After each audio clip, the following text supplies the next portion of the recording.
Roll call, please. Chairperson Forte, Present. Commissioner Davis, Present. Commissioner Einhauser. I'm present. Madam Chair, we have a quorum. Thank you very much. First item of business is to approve the agenda. Is there a motion? So moved, Madam Chair. I would second. Thank you. Moved and properly seconded. All in favor signify by saying aye. Aye. Aye. Aye. That motion has been approved. We'll move on to the March 4th meeting minutes and seeking a motion to approve those meeting minutes. I Madam would Chair, I move move approval. and support. Thank you. Moved and supported. Questions, comments, revisions, additions? Hearing none, all in favor signify by saying aye. Aye. Aye. Any opposed? That motion has been carried. We'll now move into public participation, and I will ask our team to present the announcements. To make a comment, please raise your hand by using the raise hand icon on your desktop or mobile device using the Zoom app. If you are calling into the meeting by phone, press star 9 to raise your hand. During public comment, after your name is called, you will be given permission to unmute. In order to begin speaking, you will have to unmute yourself. To do so, press the unmute button, which is the microphone icon, if you're online or on the Zoom app, or star 6 if you're calling in. At the beginning of your comment, please share your full name and the community or neighborhood you live, work in, or are representing. The timer will start after your introduction. You will have a limit of 3 minutes to make your comment, and please keep your comments to public comment. This is not an opportunity to request information or data, which can be done through the city website and Legistar. If you make a comment, and in order for DWSD staff to follow up with you, we kindly request you complete the comment card link located with the Board of Water Commissioners meeting event posted on the DWSD homepage at detroitmi.gov/DWSD. You will only be called upon once. Once the chair closes public comment, there will be no other comments from the public, and all attendees will remain muted for the duration of the committee meeting. Thank you for your attention. Thank you very much. Do we have anyone seeking to make public comment?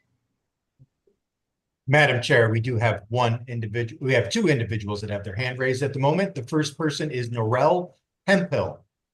Ms. Hemphill, you can unmute yourself and begin. Good afternoon. Good afternoon, commissioners. Good afternoon, Madam Chair. I just wanted to, first of all, my name is Norel Hemphill. I serve as the Legal and Public Policy Manager at We the People of Detroit. And I had some questions about the budget, and I would like for clarification. There's a couple community members that I've been interacting with over the last couple of days. To Monday night, the city council had full public comment over the entire city budget, and many of those who were in person after the public comment period was after the in-person public comment period was over, put me to the side, and they were asking about funding for the Lifeline program and what's happening with Lifeline for this year and into the next year. And I advised them that, there had been $2.4 million allotted in our budget for it, and that we were waiting for more funds from the Great Lakes Water Authority's RAP funds that they appropriate for Detroit. So, and I believe I heard that Director Brown asked for $50 million from City Council. And so I had, my question is twofold. Number one, can we appropriate more money from our budget? I know Director Brown said we usually set aside 1% of our budget, which is double what Gleeville does. Gleeville does 0.5%. but when I looked at that 1%, if we did 1% of our budget, it looks like our is and oh, and I had a question: is that the total budget or just the drinking water? Because I know our total budget is 548 million, I believe, just over that. So is it 1% of the full budget or 1% of the drinking water budget? And then if we could raise that amount and perhaps ask City Council for more money to be appropriated to our water assistance programs. We know that there are over 60,000 households who need assistance, about 40% of those households that are customers.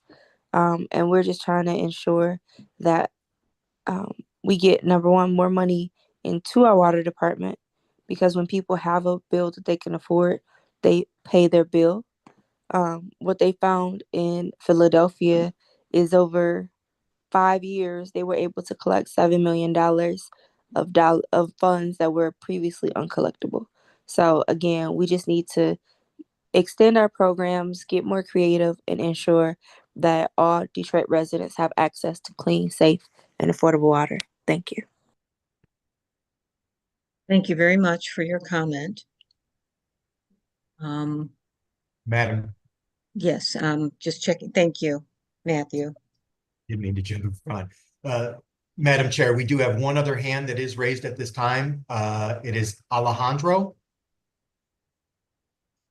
Yes, Alejandro, the floor is yours. Alejandro? If you're speaking, we can't hear you. You may be on mute.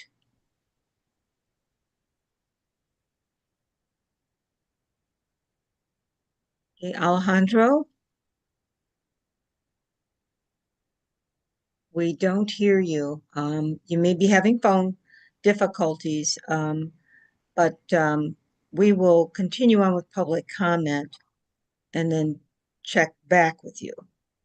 Yeah, it looks like Alejandro has released her hand from the hand icon. So No, I'm sorry. I just lowered her hand so she could speak. got it. Okay, thank you. Alejandro, the floor is yours. They're still on mute. I've been sending the request to unmute. Ah, okay. You are still on mute. You can probably hear me, but we can't hear you. You'll have to unmute yourself. Alejandro, you'll have to unmute.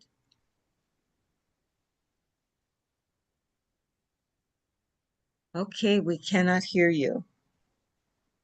I am sorry, we won't be able to hear your voice just yet, but you are on mute. We have a connection, but we can't hear you. Madam Chair, there is no other hands that are raised at this time. Hey, Okay. Matt, is it Alejandro or Alexander Joe? Could be I one. don't see an Alejandro in the participant list. Could be Alexander Joe. Alexander Joe? I'm going to try that, but you are on mute. The Well, they person left the chat. they have left the chat at this time. Okay.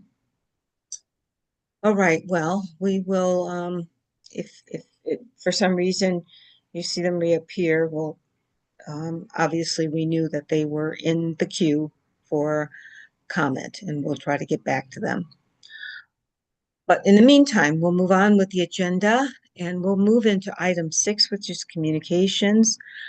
And we do have some correspondence. Is there a motion to receive and file the correspondence that we've received? So moved. Thank you. Is there support? Support, Madam Chair. Thank you. Thank you, John Henry. We have had a motion and it's been properly supported to receive and file the correspondence in item 6A. Any further questions? Hearing none, all in favor signify by saying aye. Aye. Aye. Any opposed? That motion is approved. Item 7 is unfinished business, and we have none. We'll move on to item 8, new business. Item 8A, 2026-72. Commissioners, what's your pleasure? Madam Chair, Commissioner? I would move that the Board of Water Commissioners for the City of Detroit Water and Sewage Department authorizes the Director to approve purchase order number 3091787 with Vermeer of Michigan, Inc., doing business as Vermeer Midwest, to provide one new directional drill and trailer package to support DWSD lead service replacement operations for a total purchase price not to exceed the amount of $232,260. And this also authorizes the director to take such other action as may be necessary to accomplish the intent of this vote. Thank you. I'm going to ask Ms. Welch to provide us with some color and details on this particular proposal. Madam Chair, did we get a support on that? Oh, thank you. Do You're we welcome. have a support? Support. Thank you. Good afternoon. This is a one-time purchase for a new directional drill and trailer package. It will support DWSD's internal lead service line team. This is a sole source purchase from Vermeer of Michigan, and they are the only provider that provides this piece of equipment in the Detroit metropolitan area. DWSD fleet currently has one directional drill by the same vendor current in their inventory, and this purchase will aid to the continued effort to standardize our fleet and rolling equipment. Vermeer of Michigan also provides utility equipment for other utility agencies such as DTE and Consumer Energy. This purchase also provides DWSD with 24 months of warranty and maintenance for repair work. And at this time, our procurement policy does not require us to competitively bid for sole source purchases in which the vendor has provided a letter indicating that they are the sole source provider. So at this time, DWSD procurement is presenting to finance for your review and recommendation to the full board. Thank you. Are there questions or comments? No, ma'am. Hearing none, all in favor signify by saying aye. Aye. Any opposed? That motion has been approved, and we'll move on to item B, 2026-73. Commissioner Einhauser? Yes. One moment. I need to enlarge this. Coming. All right. I move that the committee forward to the board for adoption approval of amendment number 1 to the contract 600. Hang on. Okay, I'm getting it.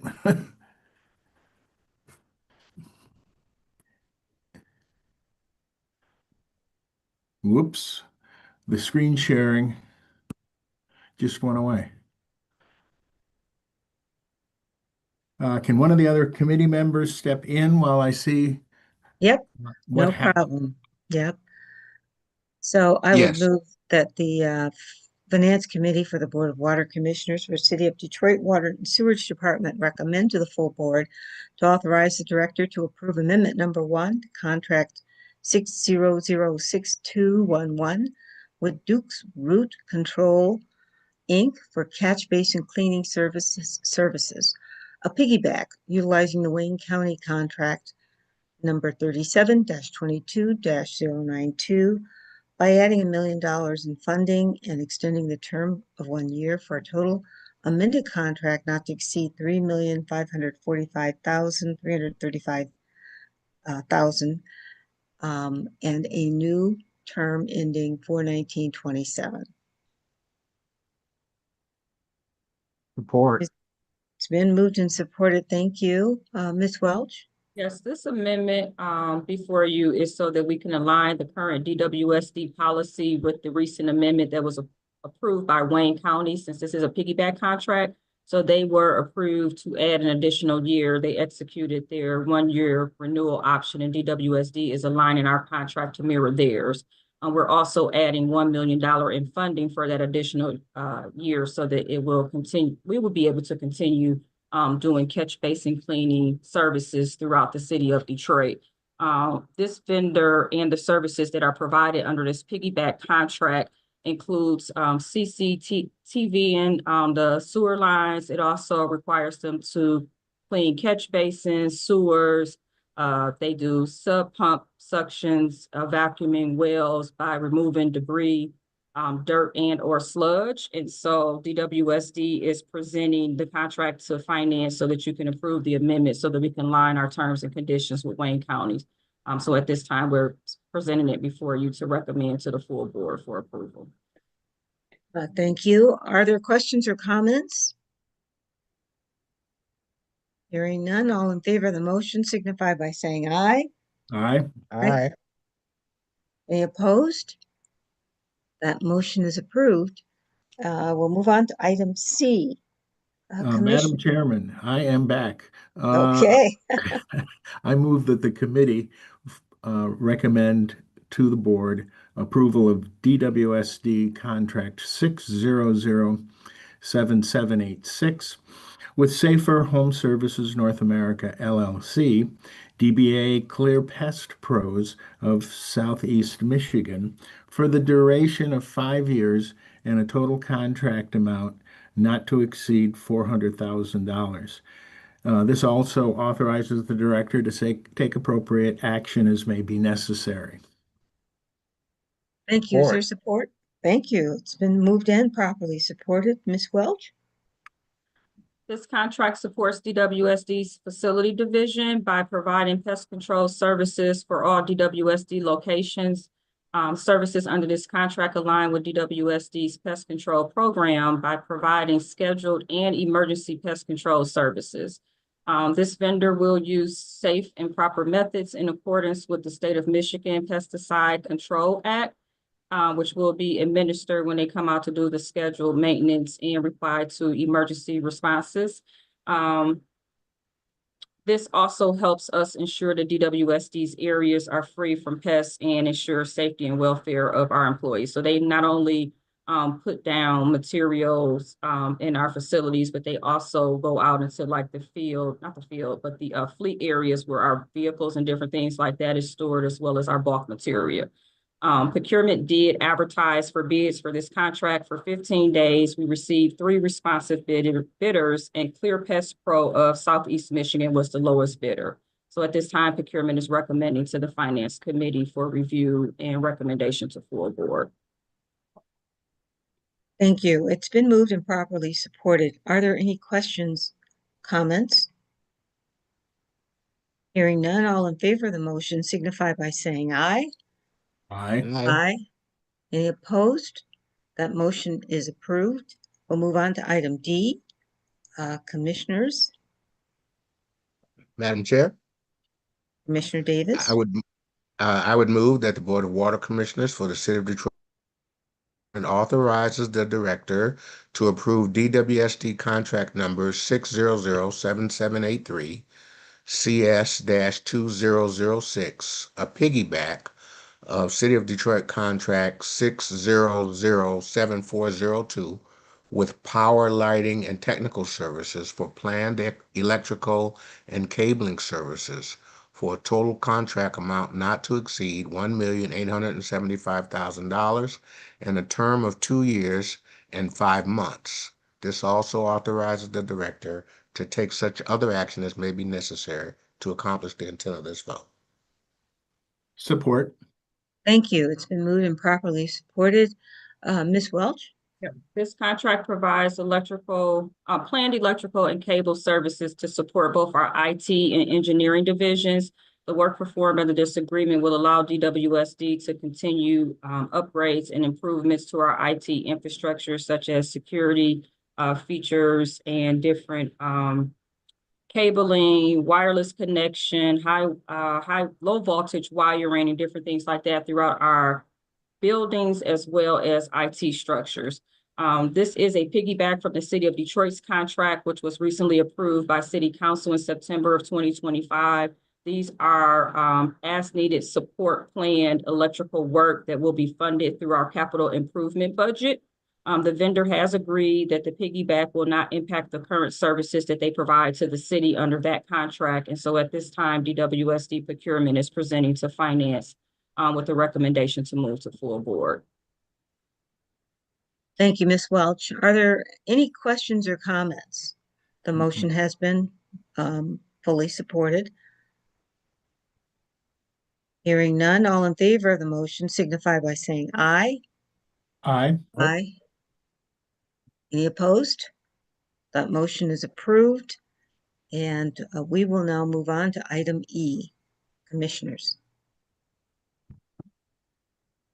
Madam Chair, I move that the committee forward to the commission with our recommendation for approval, DWSD contract 6007780, project WS755, with DMC Consultants, Inc.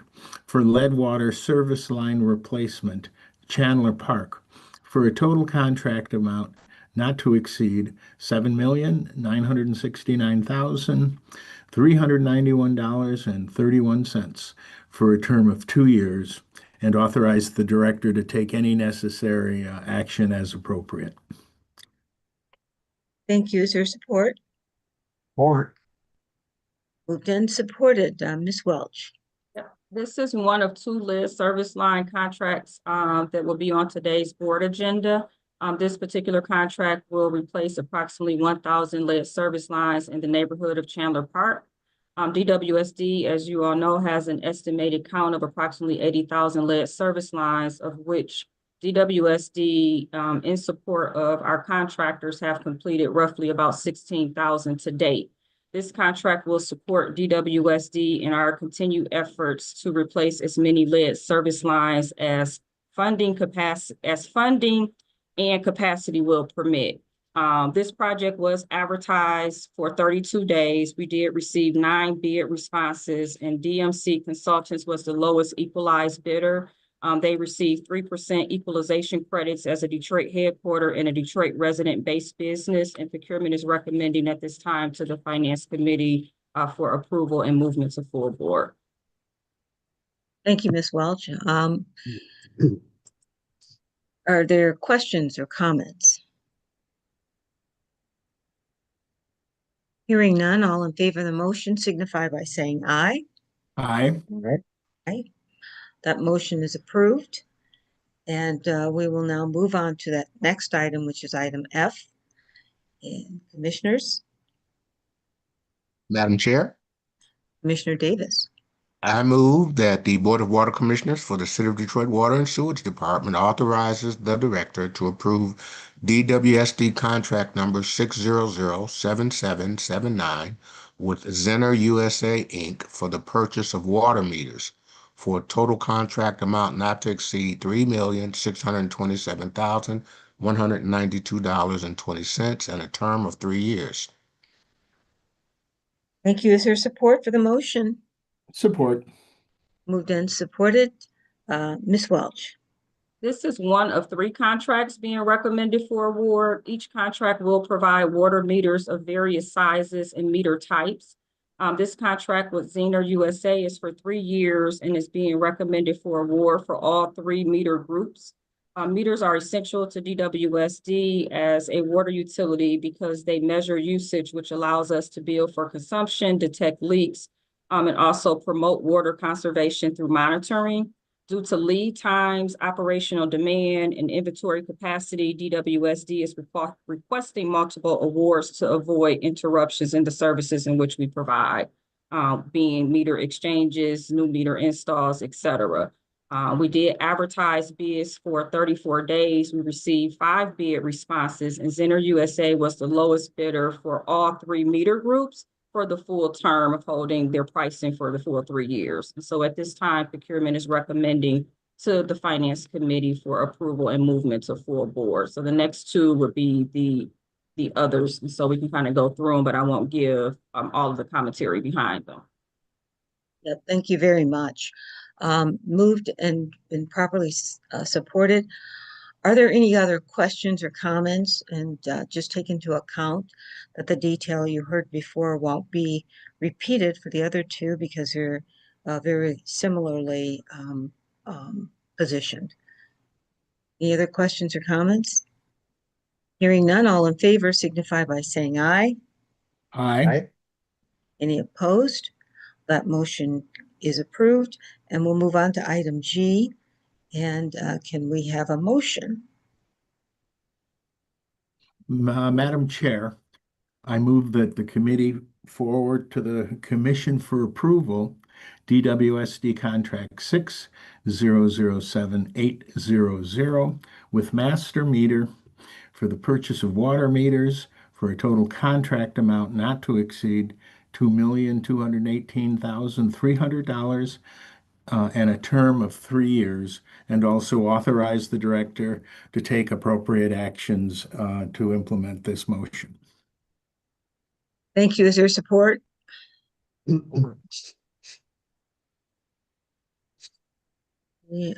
think I heard support from Commissioner Davis. Any questions or comments on this particular proposal? Hearing none, all those in favor signify by saying aye. Aye. Any opposed? That motion is approved. And we'll move on to item H. Commissioners, Madam Chair, Commissioner Davis, I move that the Board of Water Commissioners for the City of Detroit Water and Sewage Department authorizes the director to approve DWSD contract number 6007801 with Metron Farnier LLC for the purchase of water meters for a total contract amount not to exceed $1,607,250 and a term of 3 years. This authorizes the director to take such other action as may be necessary to accomplish the intent of this vote. thank you. Is there support for the motion? Support. Moved and supported. Any other questions? Hearing none, all in favor signify by saying aye. Aye. Aye. Any opposed? That motion is approved. And we'll move on to item I. Commissioners, Madam Chair, I move that the committee forward to the Board of Commissioners with a recommendation to approve DWSD contract 6007795 for a project WS 756 with Intercity Contracting LLC and Eminent Excavating LLC, a joint venture award for lead water service line replacements in the Eden Gardens neighborhood for a total contract amount not to exceed $8,125,500 and a term of 2 years, and authorize the director to take such other action as may be necessary to accomplish the intent of this vote. thank you. Is there support? Support. Been moved and supported. Ms. Welch, want to speak to this one? This is the second one that I kind of referenced earlier. So this is another lead service line contract to replace lead service line. This one in particular will be in the Eden Gardens neighborhood, which is on the east side of Detroit. This is a joint venture contract between Intercity Contracting LLC and Eminent Excavating LLC. The lead service line work under this contract will also equate to approximately 1,000 lead service lines to be replaced in a 2-year term. This contract was advertised for bid for 35 days. We did receive 7 bids, and the JV with Intercity and Eminent was the lowest equalized bidder. So this just helps us continue our effort to be able to replace as many lead service lines as we have as the funding becomes available, and the capacity with our contractors as well as our internal DWSD areas and internal DWSD staff throughout the various areas in the city of Detroit. So procurement is presenting to finance today for your recommendation and award to full board. Oh, thank you, Ms. Welch. Questions or comments? Hearing none, all of those in favor signify by saying aye. Aye. Aye. Any opposed? That motion is approved. And we'll move on to item J, which is our January monthly financial review. And I'll ask our CFO, Istikar Rahman, to join us for the to present. All right. Good morning, commissioners. Good morning, Madam Morning. Chair. Good afternoon, rather. Istikar Rahman, Chief Financial Officer, DWSD. Today, I'll be presenting the financial results for the month of January 2026. As usual, we will start with our cash position. On a system-wide basis, for the month of January, at the end of it, cash and investments in the operating improvement extension, our trust accounts and construction accounts combined total $245 million. $91 million of that is in the waterfront and 154 in the sewer. Overall, it represents a decrease of $1.3 million over what I reported in December. The increase primarily is to increases in operating accounts, roughly $3.6 million. I&E had a $700,000 increase, and it was offset by decreases in construction fund, roughly $1.3 million. And then trust accounts with GLWA had a decrease of $1.8 million. If you look at the water operating cash, we had a $2.7 million increase over the previous month. The increase is primarily due to timing of the payroll transfer, as well as some due from account settlement, which happened to be higher in January compared to December. Also in January, we had lower accounts payable payments. All of that is timing difference compared to December. In the sewer fund, we had $33.6 million in the operating account. Slight increase here, again, primarily due to the timing difference in making our accounts payable payments in the month of January. Moving on to I&E cash, water had $29.2 million, a slight increase of $200,000. Sewer had $39.3 million, an increase of $5 million. All of these increases can be attributed to reimbursements we received from the funding sources, net of our disbursements for that month. Construction cash and the water fund, we had decrease of $1.1 million over December. Similarly, there was the reduction in the sewer construction cash of $200,000. All of these disbursement decreases are for capital expenditures that we made in January of 2026. As I mentioned before in the previous presentation, if you look at the graphs, the water construction cash is quite low at this time. It's been going down for a while, especially since June of 2025, when we expended about $30 million for lead service lines from our water construction cash. All it means is that this fund is depleting, and we'll have to probably raise money by going into the bond market. I'm expecting to do that most likely in the spring of 2027. Sewer construction cash still has a healthy balance, so I don't have any concern there. Looking at our cash held by GLWA in a trust account, a little bit of a decrease of $300,000 in the water cash and $1.5 million decrease in the sewer. Cash receipts for the water fund was $10.4 million, which fell short of our target for the month, just by $200,000. In the sewer, we collected $24.6 million in January, short of our target collection of $26 million for the month of January. Moving on to our accounts receivable. January sales were slightly higher than December, about $1.7 million.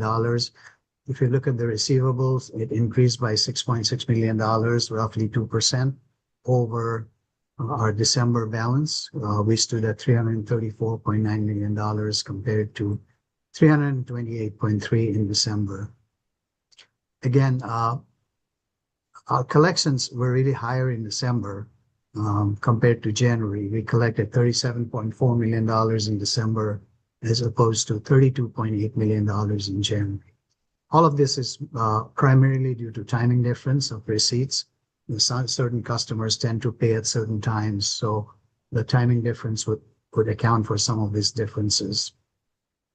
We collected $2.8 million from our tax roll in the month of January. When you look at the accounts receivable alone for residential customers, it increased by $3.2 million, about 1.3%. Allowance for doubtful accounts represents 82.6%, which also includes tax roll. This percentage is pretty consistent what we had in the past.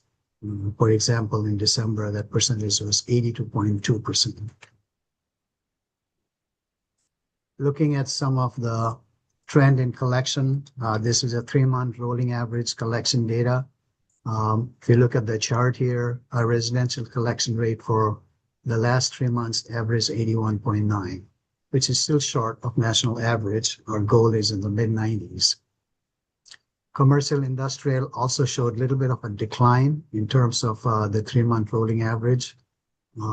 As I mentioned before, January was slightly lower in terms of collection, time difference. Some of these commercial and industrial customers tend to pay at certain times. Commercial 3-month rolling average at 84.1%, decreased from December's 3 months rolling average of 88.4%. Industrial stood at 76.9%, also a decrease from December, which was at 84.3%. Government collection for the last 3 months averaged 86.9%. Our January collection decreased again to 78.4% compared to 95.5%. We had some big payments coming in December that kind of skews the graph a little bit. On a combined overall basis, our rate was 82.6% for all our active customer classes. Compared to December, it was percentage point lower. The 3-month moving average rate for all the active customer classes stood at 83.2 compared to 87.7 in December. I'm going to switch gears now to our matrix for the water commodities and sewer and drainage. You look at the charts here. January's volume and revenues exceeded expectation, which is the budget expectation, by double digits. However, if you look on a year-to-date basis, our volume exceeded marginally by 1.3% in terms of volume and 0.6% for when you look at the commodity revenue. The next chart is again for water, but this is for our service charge matrix and revenues. Water meter equivalents and associated revenues trending very close to the budget for both the month as well as for the fiscal year. We are exceeding the budget in terms of meter equivalents by 0.5% on a year-to-date basis. The revenues associated with those meter equivalents is also exceeding the budget by 0.5% on a year-to-date basis. On the sewer side, similar story with the volume and the revenues. The volume and revenues exceeded the budget by double digit for the month of January. However, on a year-to-date basis, it fell. The volume fell by 1.6% below budget and the revenues by 2.5%. Looking at the meter counts, sewer meter counts and the revenues associated with the meters exceeded our budget and our expectation marginally for the month. On a year-to-date basis, budget expectation was beaten by 1.9% and 1.8% respectively. And then finally, looking at the drainage chart here, our BIA, which is the billable impervious acres, was short of the budget by 2.8% for the month of January. On a year-to-date basis, we have 3% building. Looking at the revenues are also short of budget by 4.5%. Year-to-date budget for drainage revenue was 3.6 below budget. And all of this can be attributed to, or the variance can be attributed to our increasing credits that we offer our customers, the residential customers, as well as green credits, and kind of reduces our revenue collection for the month. No concern at this point. I think just the monthly variances. Some of these are timing differences, which I certainly hope will catch up before the year ends. So at this point, presentation is concluded. I'll be happy to take questions. Thank you. Are there any questions? Okay, hearing none. Thank you for the presentation. We don't have an action item associated with that. We'll now move on to the planning calendar. Is there anything that's changed there, Isabel? No changes, ma'am. Okay, thank you. Are there any other matters to come before the committee? Okay, hearing none. Our next meeting is scheduled for May 6th, 2026. Is there a motion to adjourn? I would so move. Thank you. Been moved and supported. We are adjourned. Thank you. Thank you. Oh, perfect timing. We have a few minutes to spare.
Okay, I do show it's 1:45, and we will begin the audit committee meeting of April 1st, 2026. We'll call it to order, and may we have a roll call, please? Chairperson Forte, Present? Commissioner Einhauser, Present. Commissioner Fagati. Present. Madam Chair, we have a quorum. Excellent. May we first have a motion to approve the agenda? Madam Chair, Yes, the amended agenda. thank you. We do need to amend the agenda, and that is for item 8B. That second item, we really need to insert that under the planning calendar, which is section 9. So with that, is there a motion to approve the amended agenda? Move, Madam Chair. Thank you. Second. Been supported. All in favor signify by saying aye. Aye. Aye. Any opposed? That motion is approved. And the next item is to consider the meeting minutes. We have none. This, by the way, is the first committee meeting of the audit committee.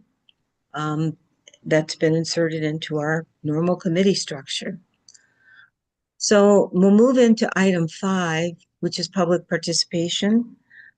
And I'll turn it over for an announcement and to see if we've got members of the public who wish to comment. To make a comment, please raise your hand by using the raise hand icon on your desktop or mobile device using the Zoom app. If you are calling into the meeting by phone, press *9 to raise your hand. During public comment, after your name is called, you will be given permission to unmute. In order to begin speaking, you will have to unmute yourself. To do so, press the unmute button, which is the microphone icon, if you're online or on the Zoom app, or *6 if you're calling in. At the beginning of your comment, please share your full name and the community or neighborhood you live, work in, or are representing. The timer will start after your introduction. You will have a limit of 3 minutes to make your comment, and please keep your comments to public comment. This is not an opportunity to request information or data, which can be done through the city website and Legistar. If you make a comment, and in order for DWSD staff to follow up with you, we kindly request you complete the comment card link located with the Board of Water Commissioners meeting event posted on the DWSD homepage at detroitmi.gov/DWSD. You will only be called upon once. Once the chair closes public comment, there will be no other comments from the public, and all attendees will remain muted for the duration of the committee meeting. Thank you for your attention. Thank you very much. Do we have any members of the public desiring to make comment? Madam Chair, we have one hand that's raised currently, and that is Norel Hemphill. Ms. Hemphill, you can unmute yourself. Welcome. Ms. Hemphill, the floor is yours. We can't hear you. You may be muted. I just got the prompt to unmute. Good afternoon to the committee and the chair, Attorney Norel Hemphill. I have the honor and privilege of serving as the Legal and Public Policy Manager at We the People of Detroit. Thank you for this time to give comment.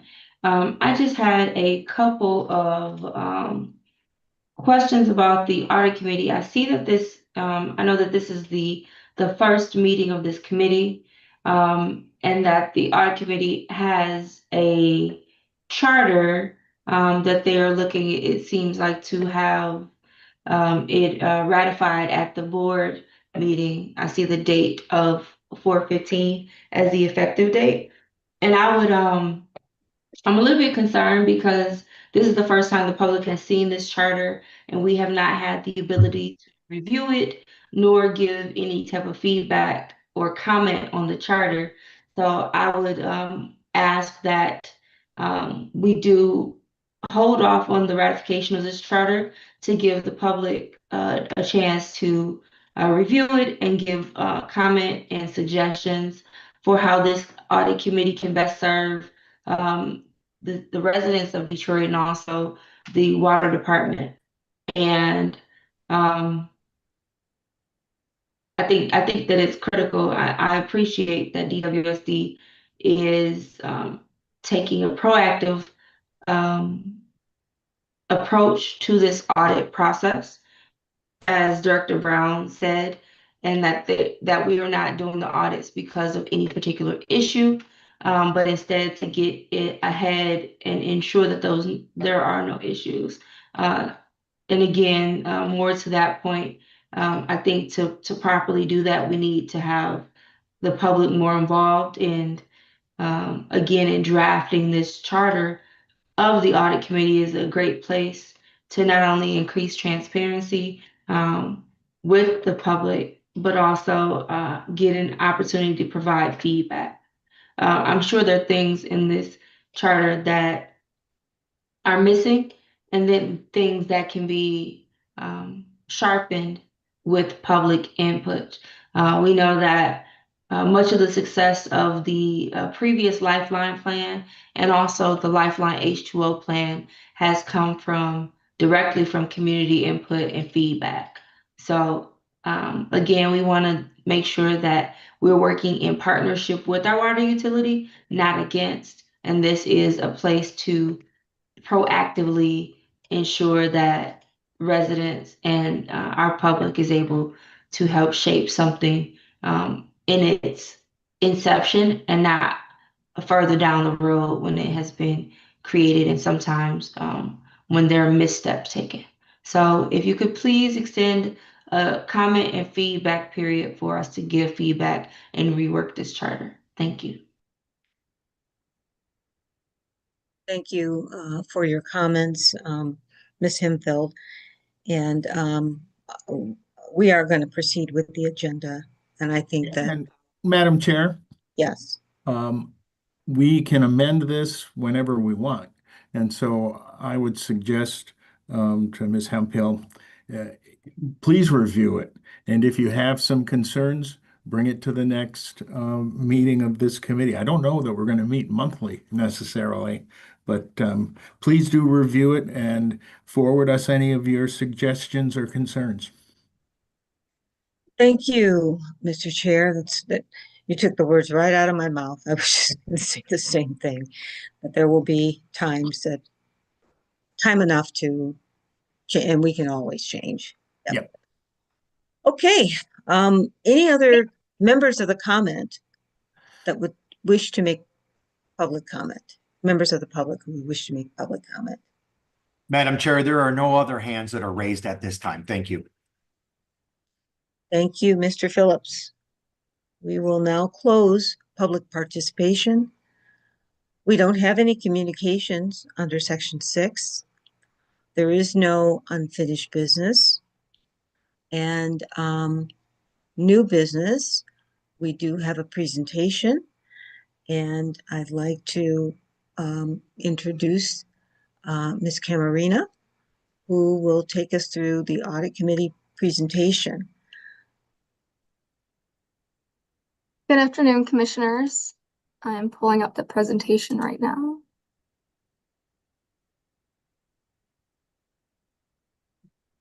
Okay, are you able to see my screen? Yes.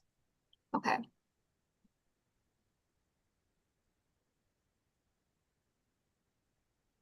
Right. So the primary goal of this presentation is to go over the contents of the audit committee charter, which is being recommended for approval today.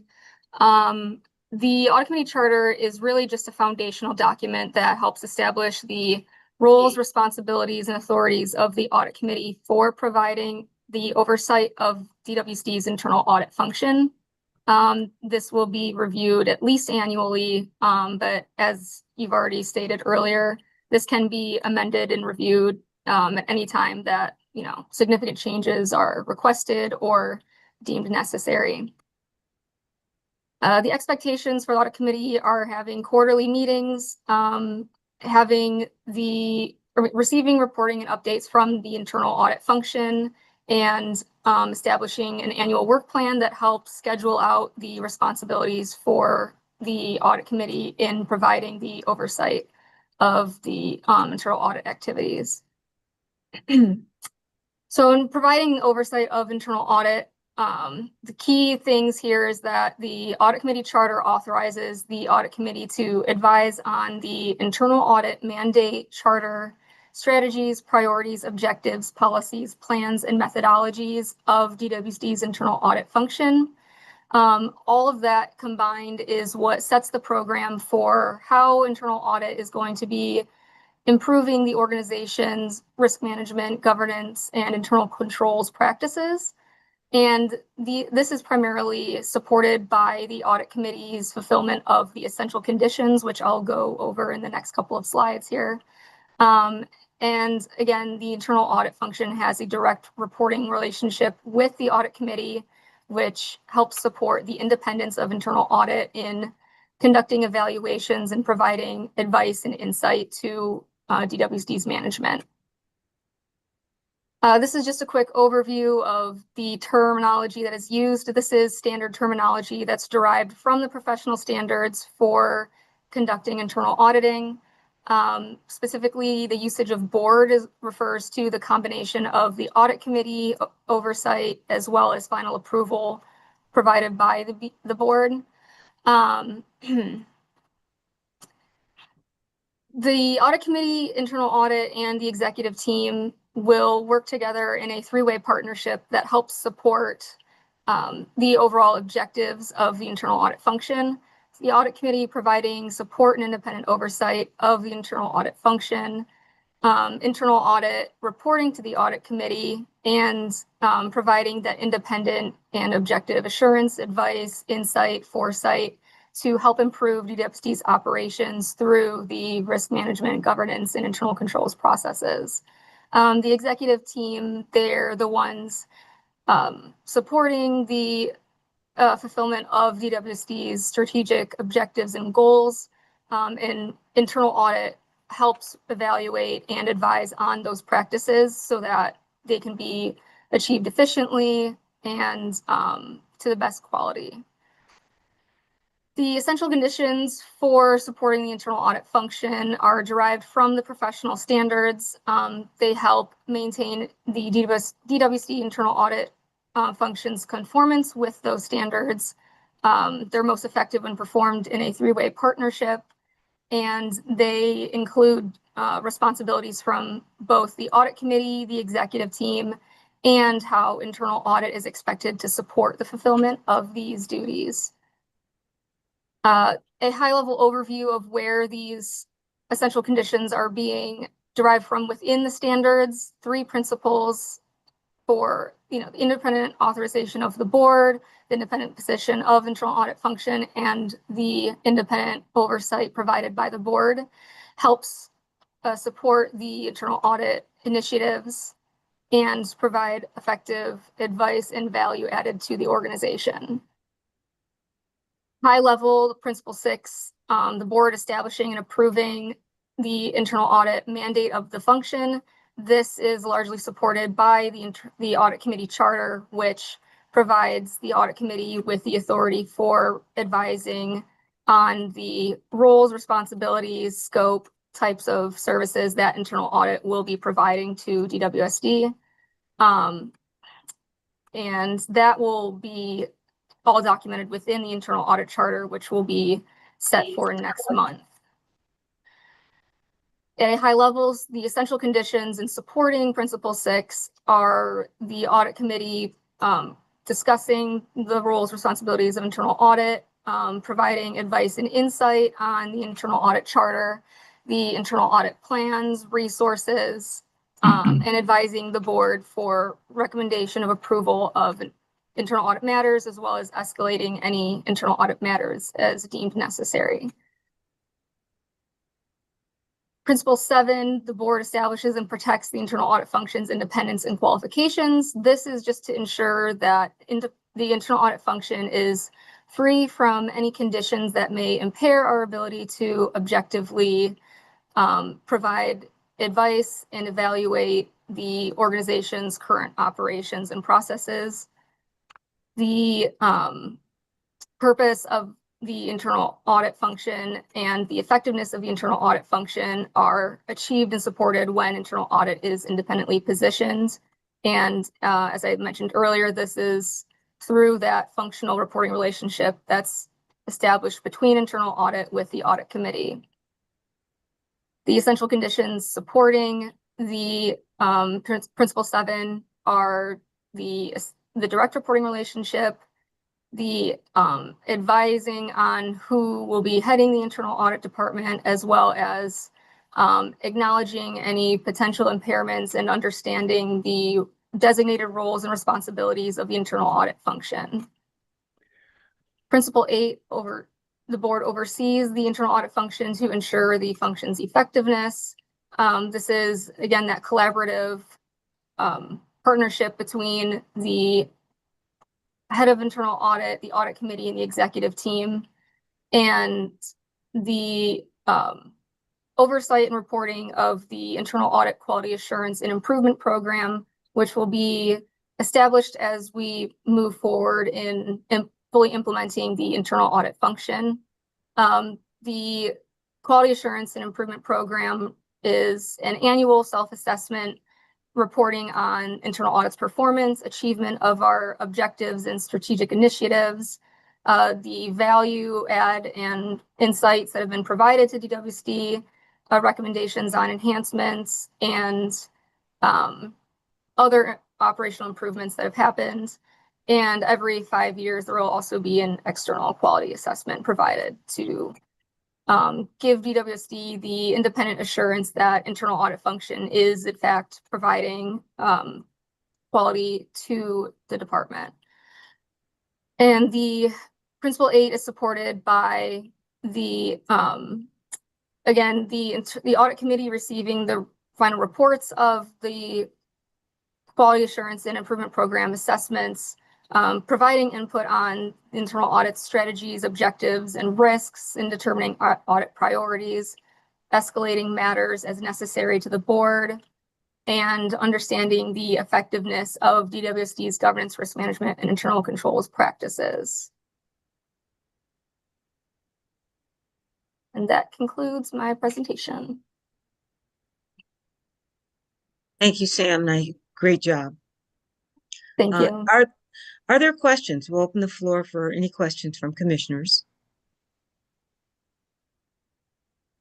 Questions or comments? What is the role of our outside auditor in this process? That's a great question. So internal audit will be conducting collaboration and coordination with Plant Moran to, avoid duplication of efforts, open the door for possibilities of reliance on either internal audit relying on the work performed by Plant Moran, or Plant Moran being able to rely on the work performed by internal audit, as well as, reviewing the work, the risks and controls that already exist per their assessments. And again, so the focus of external audit is really regarding the financial statements and the single audit every year, whereas internal audit, we can rely on the work done over financial reporting controls. However, we assess the entirety of the organization to determine where internal audit's priorities should be. Okay. Thank you for the question. Any other questions? Hearing none, we'll move then into item B. We will accept a motion from one of the commissioners. Madam Chair, Yes, Commissioner Fagati. I move that the Board of Water Commissioners for the City of Detroit, Water and Sewage Department approve to adopt the Audit Committee Charter and also authorizes the Director to take such other action as may be necessary to accomplish the intent of this vote. Second. Thank you. Thank you. And just, I know for both of you, just clarification, we'll be recommending the approval of this audit audit committee charter to the full board. Okay, we've got a motion and a support. So we're going to ask Sam Camarino to present the audit charter.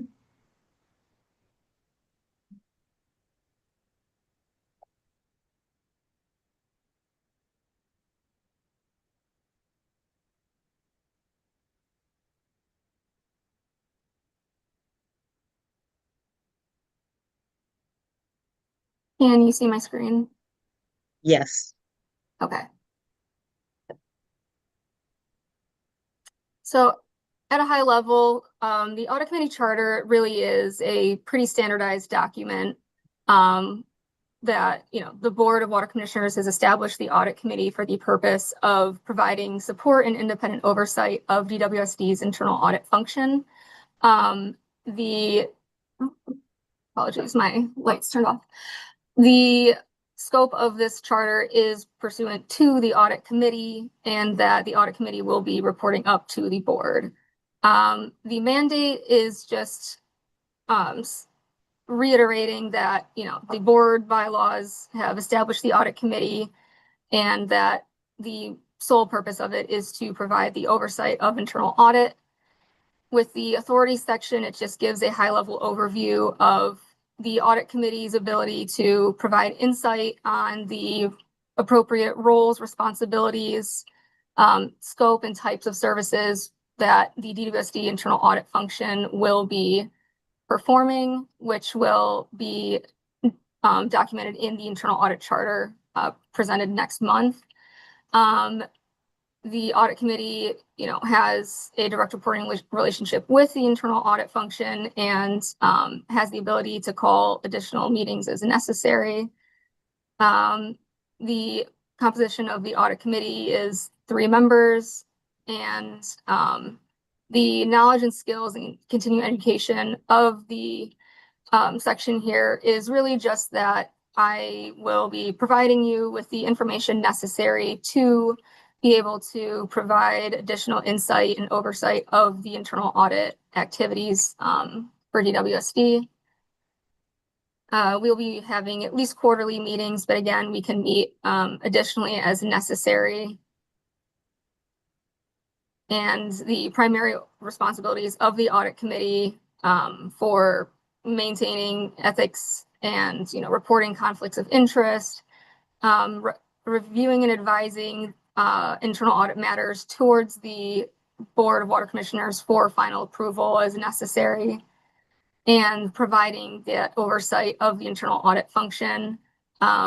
Just bullet points, specific activities that the audit committee will advise on and recommend for approval, and a work plan for the audit committee will be developed that reflects the timing of when these activities will be performed within the next fiscal year. But at a high level, it really is just providing that advice, oversight, insight on DWSD's internal audit functions, priorities and vision, strategic objectives, so that we are prioritizing, so that our efforts and value that we're adding to the organization is in alignment with DWSD's overall strategic goals and initiatives.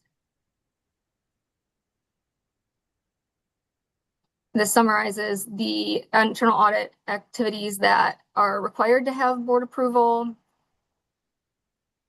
And again, the functional reporting of internal audit to the audit committee. The resolution of conflicts with organizational policies, procedures, and expectations is really just boilerplate language that DWSD's policies, procedures will support the independent function of internal audit to operate in that capacity to provide objective advice, insight, and foresight to help improve DWSD's operations. And that concludes the contents of the audit committee charter.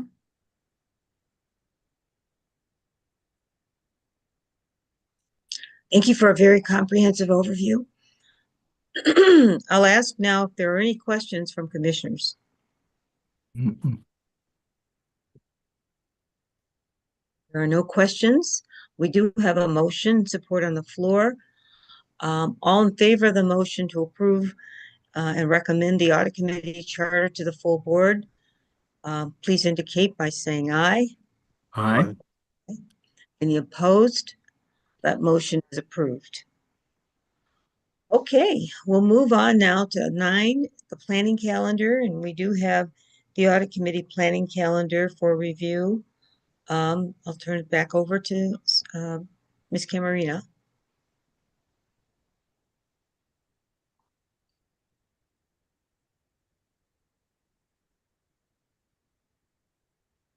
Well, I think we heard it was reported that we will be meeting quarterly, and I think that's appropriate, unless something has come up that would suggest we need to meet more frequently. So our next meeting will be April, May, June, July. It'll be that first Wednesday in July. Okay. And so on the planning calendar, which I think hopefully everybody can see, you can see the quarterly meeting dates and also the planned agenda items. Okay. Yes.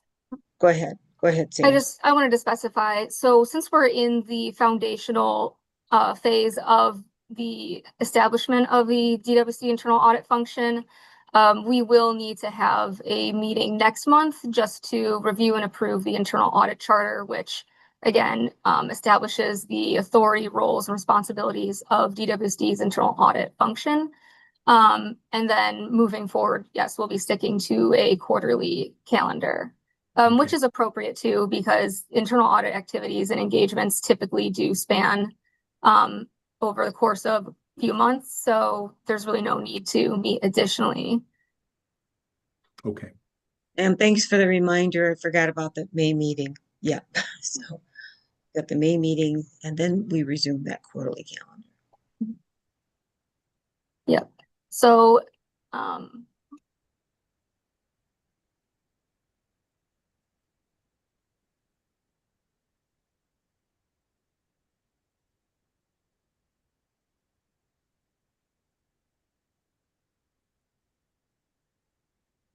okay.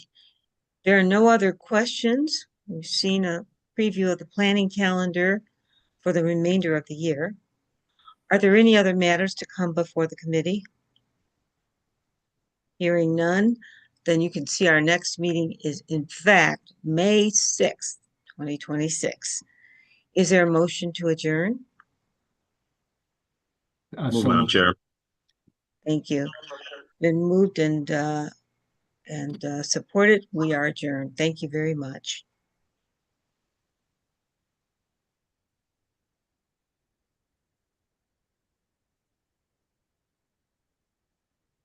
We are on schedule. Wow, great. We have just about a minute before the next meeting, the CIPO.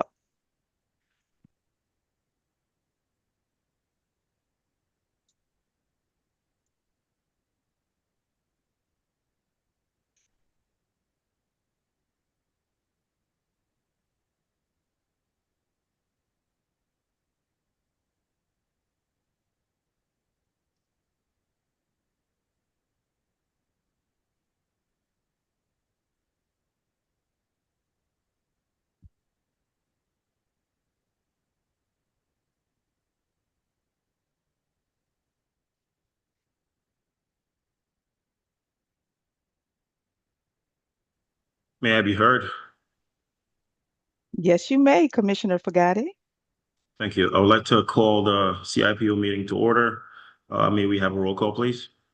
Chairperson Fagati, Present. Commissioner Davis, Present. Commissioner Garcia. She is excused, but it plans to join us. But Mr. Chair, we do have a quorum. Thank you. First item of business. Do we have A motion to approve the agenda? So moved, Mr. Chair. Second. And then next, approval of meetings for March 4th, 2026. Commissioner?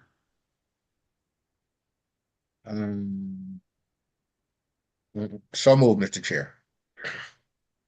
Second.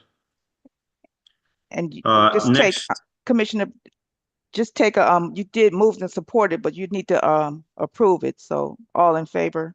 Oh, Yeah. my apologies. All, yeah. all in favor, please say aye. Aye. Aye. So moving on to public participation, could someone from communications take lead on that, please?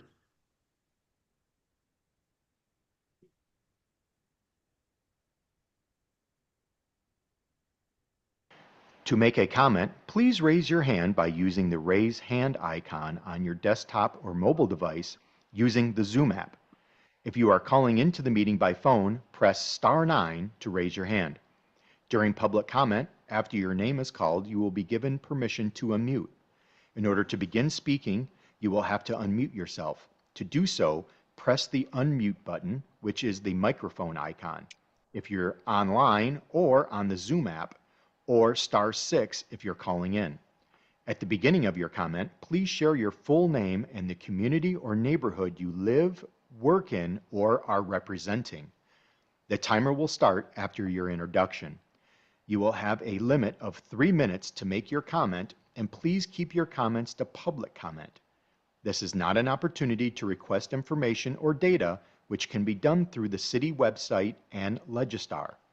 If you make a comment, and in order for DWSD staff to follow up with you, we kindly request you complete the comment card link located with the Board of Water Commissioners meeting event posted on the DWSD homepage at detroitmi.gov/DWSD. You will only be called upon once. Once the chair closes public comment, there will be no other comments from the public, and all attendees will remain muted for the duration of the committee meeting. Thank you for your attention. Do we have anyone who wishes to make a public comment? Mr. Chair, I stand corrected. That was fast. We have one hand that's raised, Norel Hemphill. Ms. Hemphill, you can unmute yourself. Oh.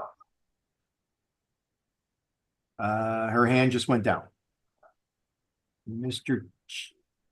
Chair. She's still in the room. I'm here. Ms. Hemphill? Yes. Good Okay. afternoon to the commissioners and to the chair. I just had one suggestion for the capital improvement committee. We see a lot of capital improvement plans and the budgeting and everything like that. It would help the public and residents as we are in the community to answer questions. If there could be some type of capital improvement plan, like a narrative that we can share with folks that comes directly from DWSD that gives the reasoning and rationale on why certain areas are chosen and why certain capital improvement projects are starting in the different areas of the city. I say that because there are some districts, for example, District 4, that floods a lot. And so residents want to know what's going on over there with our pipes. I know that there's been I'm so glad winter is over because we had so many water main breaks, and thank you to the wonderful people of DWSD who got those main breaks fixed in a very expeditious manner. But people want to know why that's happening and why we're still having flooding when it rains, especially in places like Jefferson Chalmers. I know they're getting a new pump station, but that a lot of that, the water that will be processed there is coming from the suburbs. So people want to know how the infrastructure is going to be replaced to positively impact their quality of life and also their resources. It does take our residents a lot of time, a lot of money when they do have flooding. And as we know, there are families who still have not been made whole from that 2021 flooding event. And also they just really want to know how certain areas are prioritized and why certain projects happen before others. So again, if there could be a narrative, it doesn't have to be, it doesn't have to be exhaustive or very long, but it does help us when we're out in the community advocating for getting more residents involved and gaining community stories to be able to explain to residents why projects are happening in different parts of the city. Thank you. Thank you, Ms. Hemphill. Very insightful comment. Something I'm actually interested in taking a look at myself as well. So do we have any other comments? Mr. Chair, we do have one other hand that's raised at this time, Gwendolyn Howard. Ms. Howard, you can unmute yourself.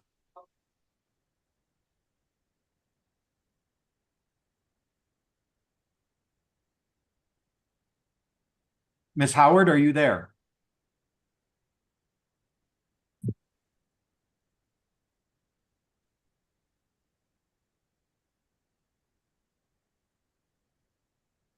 Mr. Chair, I no longer see Ms. Howard. Okay, if we have no other comments from the public, we will move forward with the next item on the agenda. Mr. Chair, I apologize for interrupting, but Ms. Gwendolyn Howard seems to be back with her hand raised. Okay. Okay, Just go ahead.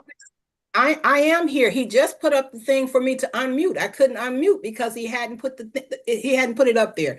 But anyway, hi, I'm Gwen Howard. I'm co-chair of the Water Peeps of We the People of Detroit. I just wanted you to know, not to be repetitious, but I ditto everything that Narelle Hemphill has said. And again, we take all of your information back to the public, as well as the community centers that we advocate with. So all I'm saying is that in all of our meetings, they always want to ask this one question. Narelle Hemphill makes a good point on all of the things. So just not to be repetitious in that, I ditto all that she said. But we've always had this one concern in our meetings, is that public comment comes before the situation. And then when we get to comment on it, is after it's the next month, because you don't go back. So we still ask that you look at that public comment come after the presentation, so we will have to be able to comment in real time on what's going on. Public comment comes before you even give us the situation, and then you change agendas to go to the next situation. So all I'm saying is we have that question come up a lot in our block club meetings and what have you, that they don't get on because when it's time to talk, it's after the program or after the committee's agenda. So we would like for you to at least consider having public comment after you give us the information, so that 30 days, or like this commission, this is a different committee, but 30 days usually go by before we get to come back. Or either if we make the suggestion or make a comment, you don't comment on it right then, and then the next week you start off on a whole nother agenda.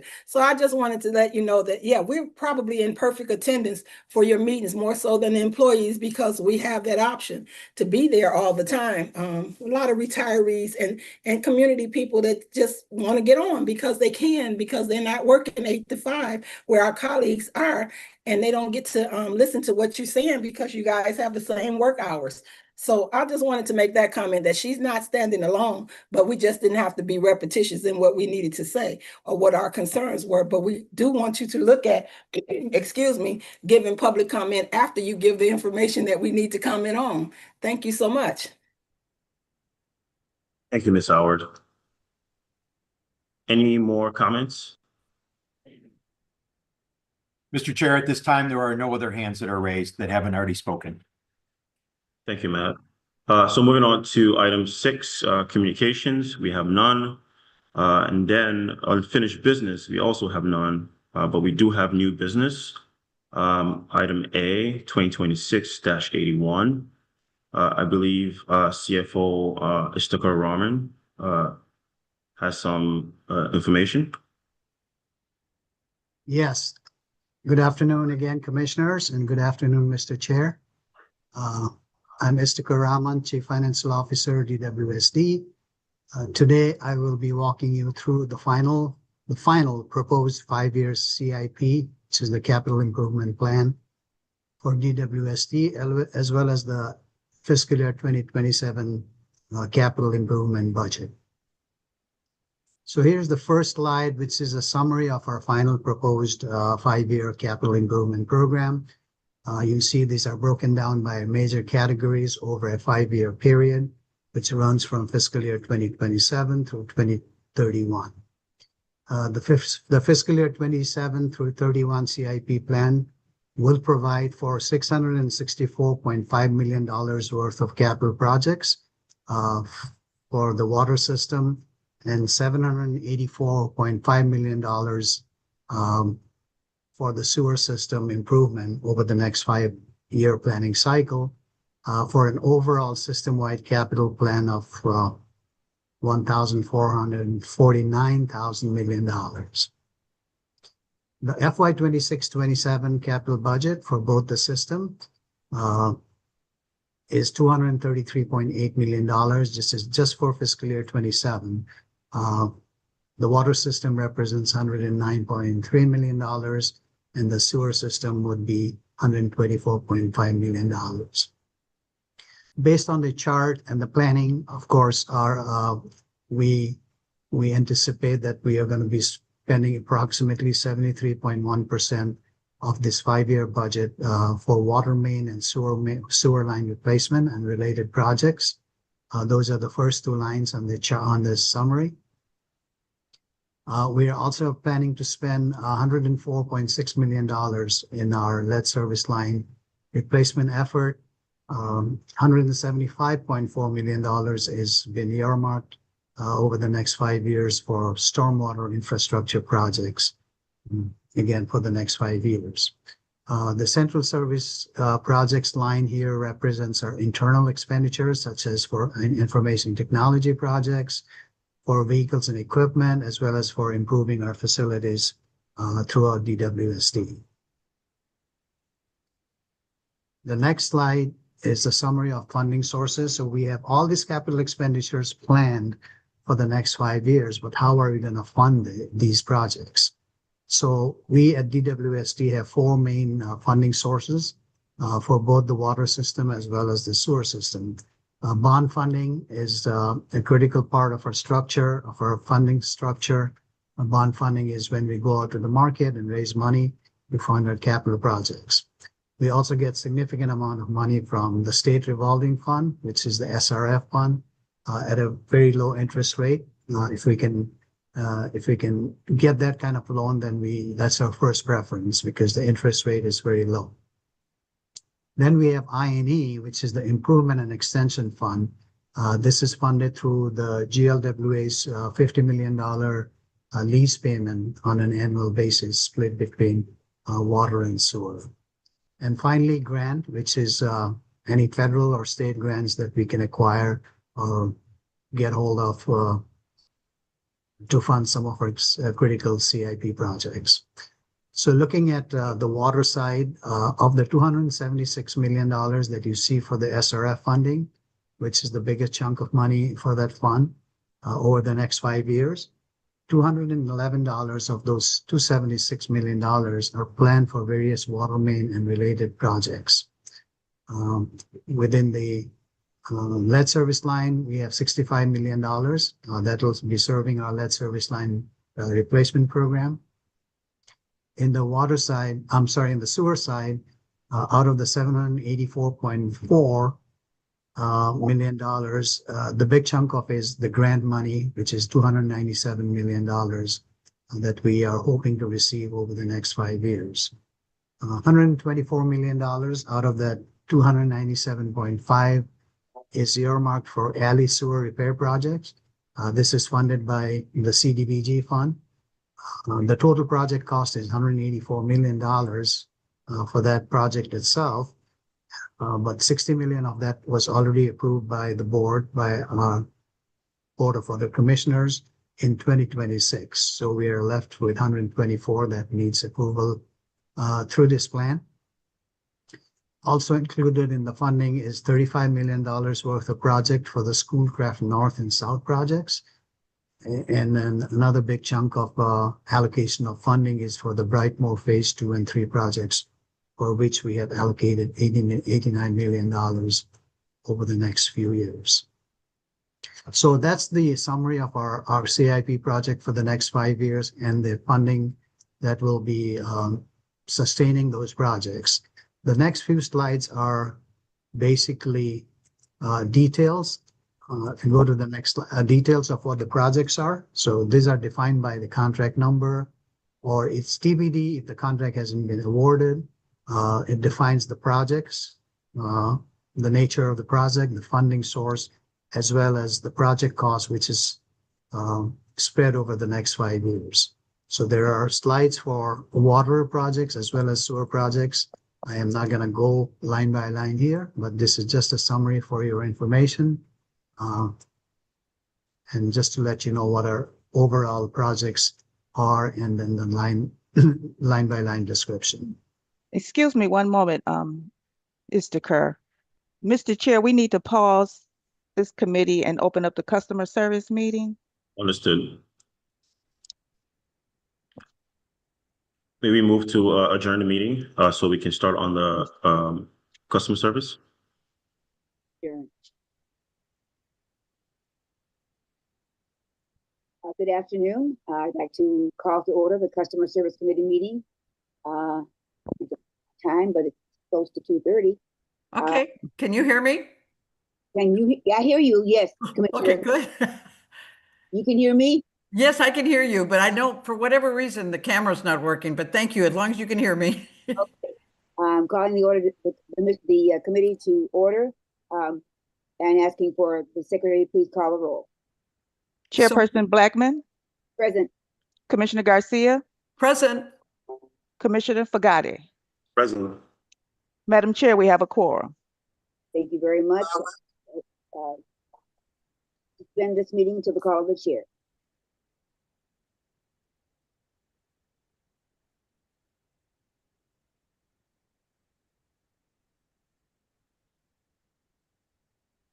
Commissioner Fagati, that means that we're back with the. Thank you. Just waiting for the screen share here.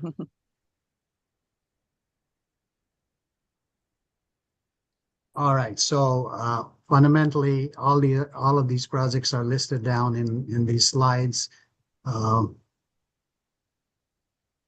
a summary format. So that's basically all of this project, and support the summary as well. So this is the final CIP budget. So today we are going to be asking your approval and final recommendation of this budget to the full board for its approval on April 15, 2026. If and when approved, this budget will go into full effect on July 1st, 2026. That concludes my presentation, Mr. Chair. Thank you, Mr. Rahman. Any comments or questions from the commissioners?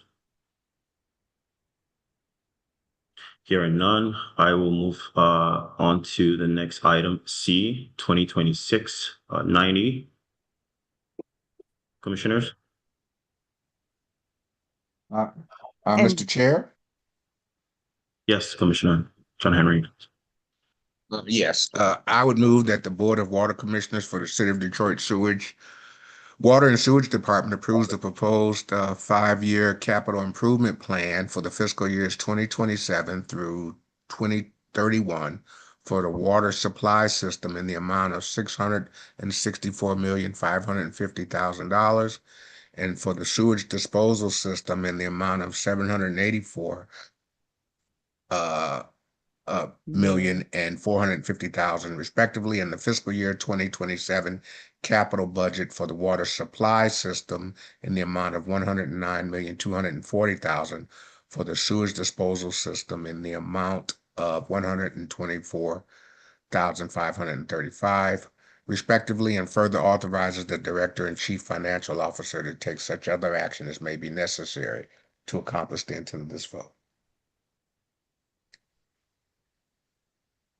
Any comments from CFO Rahman? No, Mr. Chair. Can I get a second, please? Or if not, I second that. All in favor signify by saying aye. Aye. Aye. Any opposed? Motion approved. Moving on to item B, 2026-86. Commissioner John Henry. Yes, Mr. Chair, I would move that the Board of Water Commissioners for the City of Detroit Water and Sewage Department approves the submission of a Michigan Department of Environment, Great Lakes, and Energy Water Resources Division State High Water Infrastructure Grant application for Jefferson Chalmers bioretention implementation and authorizes the Director to take such other action as may be necessary to accomplish the intent of this vote. Thank you, Commissioner. Any comments from Deputy Director Smalley? Okay, I second. All in favor signify by saying aye. Aye. Aye. Any opposed? Motion approved. For our next item, Planning Calendar 18004 for the review and approval of final 5-year DWSD CIP for fiscal years 2027-2031. Commissioner? Mr. Chair, Yes. that was the item that was presented already. Issachar already presented for us. Thank you. Yeah, So no need for. there are no other changes, Mr. Chair. Thank you. Are there any other matters that should be brought to the meeting at this time? Hearing none, our next item, next meeting will be scheduled for May 6th, 2026. Can I have a motion to adjourn, please? So moved, Mr. Chair. Approved. Meeting adjourned.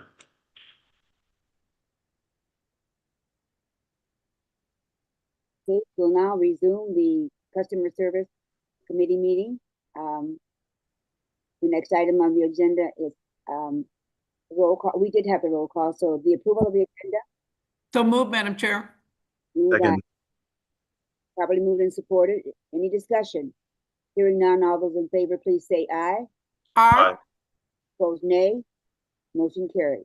Next item is the approval of minutes of March 4th. Move, Madam Chair. Moved by Move and support it. I'll support. properly moved and supported. Any discussion? Hearing none, all those in favor, please say aye. Aye. Opposed, nay. Motion carried. Again, item 5, public participation. Is there anyone who has expressed a desire to speak before this committee? Mr. Phillips. Madam Chair, we're going to give it just a second to let it load. Okay. Madam Chair, we do have one hand that's raised. Norel Hemphill. Our IT department will unmute her, but would you like us to play the recording? I don't think that will be necessary. I believe Ms. Hemphill has heard it. She has. During other public comments. So we can just ask her to unmute her so that she can make her presentation. Yep. Ms. Hemphill. Yes, good afternoon to the commissioners and to the chair. My name is Norel Hemphill. I serve as the Legal and Public Policy Manager at We the People of Detroit. And I had some questions about the Lifeline H2O plan. I see that as of today,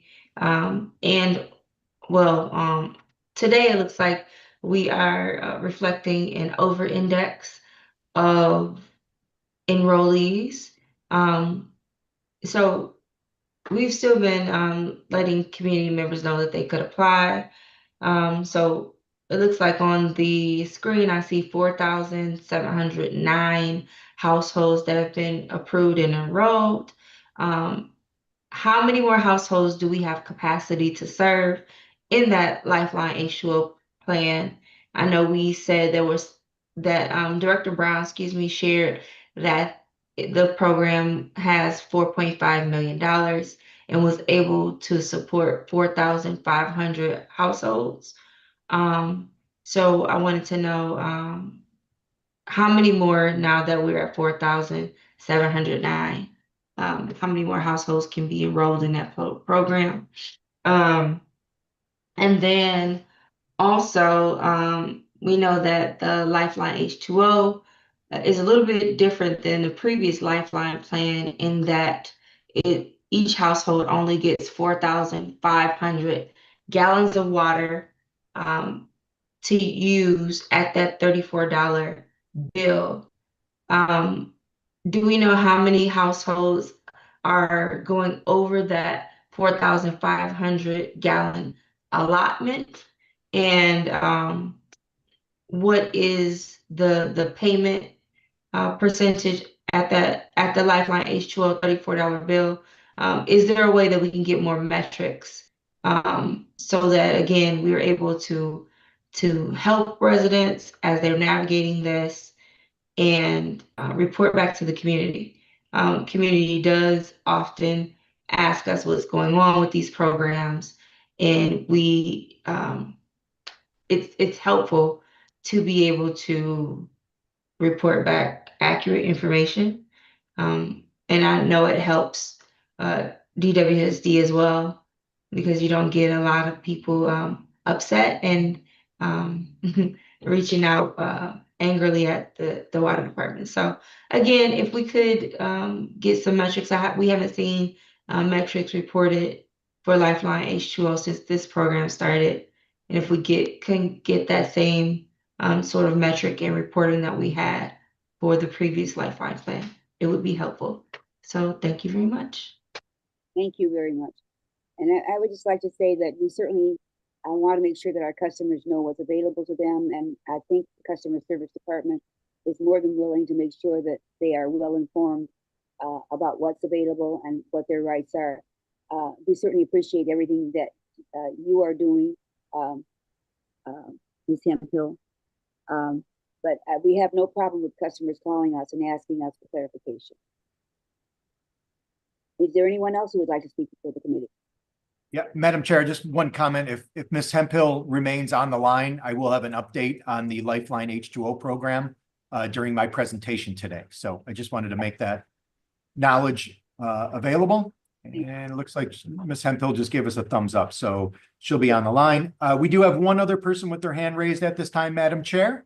If you do so entertain Mr. Miko Williams. Mr. Williams? Welcome, Mr. Williams. How are you today? He's unmuting himself. Yes, hello. Hello, welcome. Hi, can you hear me? Yes, we hear you just fine. Yes, hi, good afternoon. D'Amico Williams, Chief Executive Director of Hydrate Detroit, representing people with consultation and advocacy to prevent their water from being shut off. We service all of the city of Detroit, including getting phone calls from other communities that are having the same trouble and trying to point them to the right direction. Funding is very limited right now. We have some people that are calling our organization looking for funds.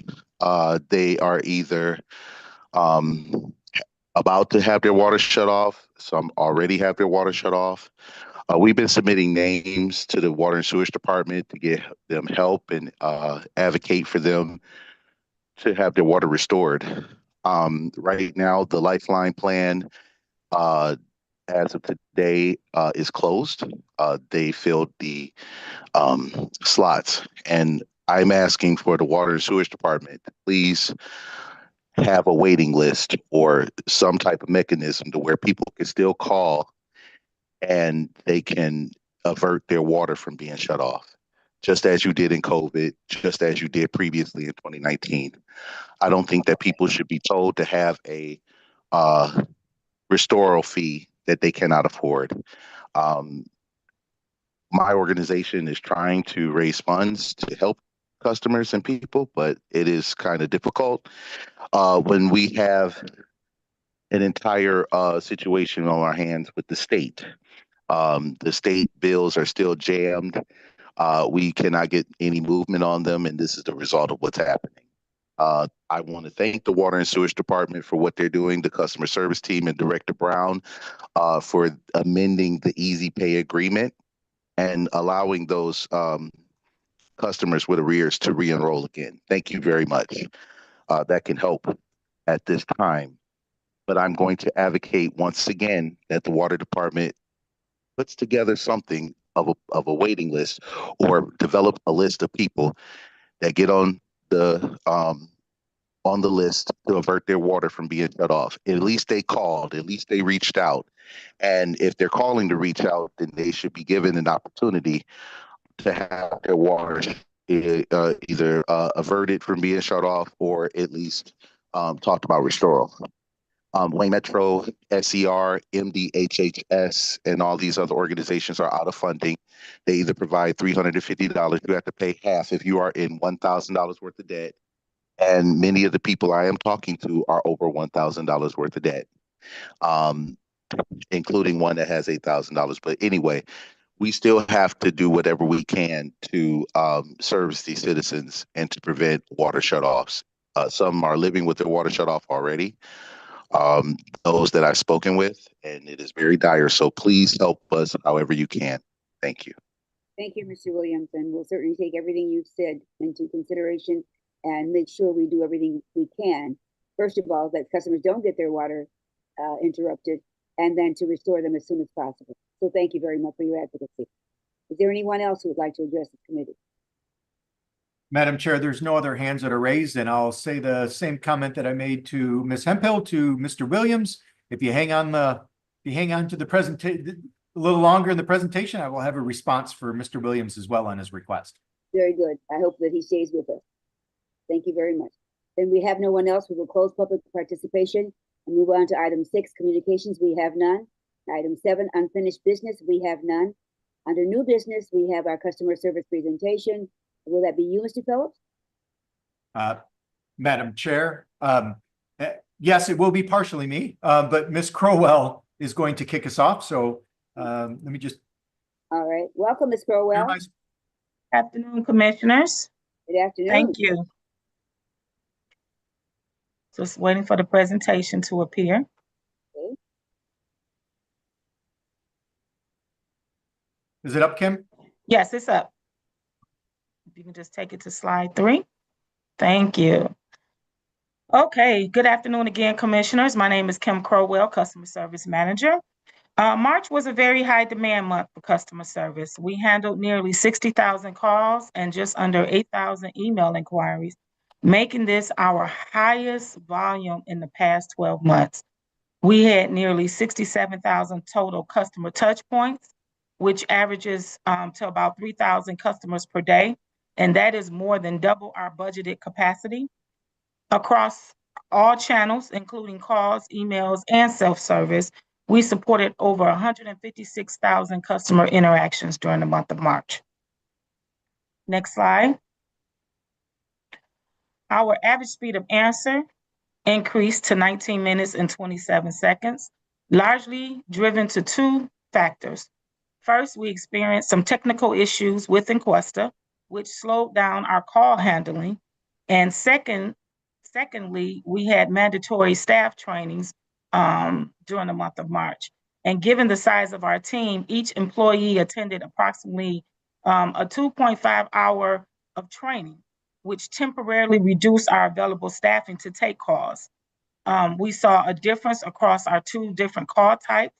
Our emergency calls averaged at 7 minutes and 44 seconds, and our non-emergency calls averaged at 26 minutes.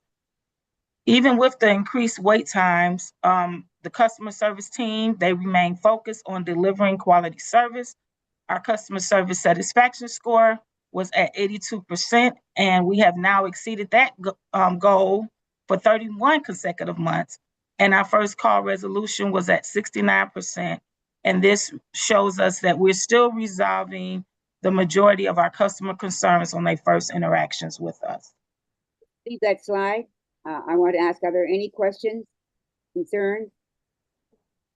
Let me ask then, regarding the technical issue with Encuesta, what was that and how long did it take to get it resolved? And is it something that's recurring? That is something that our IT department is currently working on right now. We have to go through another applications to bring up our bill images. So we have to. That's taken a little longer than anticipated. But I do know that our IT department is currently working on getting that resolved right now. Okay. Do they have any idea when that might be resolved? I'm going to assume the emails that I've been seeing, it should be resolved by sometime today. Good to hear. Commissioners, do you have any other questions on this slide? I would just simply say, when you look at the number of calls that we handled during the month, I think the 82% customer satisfaction speaks very well for what customers encountered when they did get in touch with their needs. And the first call resolution, I know that is meet your goals, but it is less than we have seen from you in the past. So we wish you continued success in bringing that up. Thank you. Thank you. Please continue. Next slide, Matt. Here is our 6-month review of our call center performance with, again, focus on the month of March. As mentioned on the previous slide, both our call volume and our total interactions increased. Our volume increased, our average speed of answer, again, rose to 19 minutes and 27 seconds, which is above our 15-minute target. Our average handle time increased slightly to 11 minutes and 19 seconds, indicating customers had more complex customer inquiries. Our other key metrics, including our talk time, our hold time, and our after-call work, remain relatively stable. And that's all that I have to report on our 6-month outlook on this slide. If there are no further questions, this now concludes my portion of the presentation, and I will turn it over to Mr. Phillips. Let me ask the committee first before you do that. Are there any questions on this slide that has just been presented? Any questions, comments, concerns? All I can say is I really appreciate hearing the amount of effort that our representatives are putting forth. I certainly would like to see better times for our customers to have to wait, but in terms of their evaluation, I guess I have to say that at least what they encountered with us was, I guess I would say they did not have problems that they didn't feel we were trying to resolve. So I would like to commend the representatives and just hope that we're able to improve those metrics as we go along. Madam Chair? Madam Chair? Yes. Is that Commissioner Garcia? Yes, I guess one question I would ask, because they see such a great increase in this past month, was there a reason for it? Did it have a lot to do with the breakage in the east side? I wasn't sure with all the phone calls, people just call anyways, to find out why they don't have water or there's been a breakage. Did it have anything to do with the any kind of breakage on the east side last month?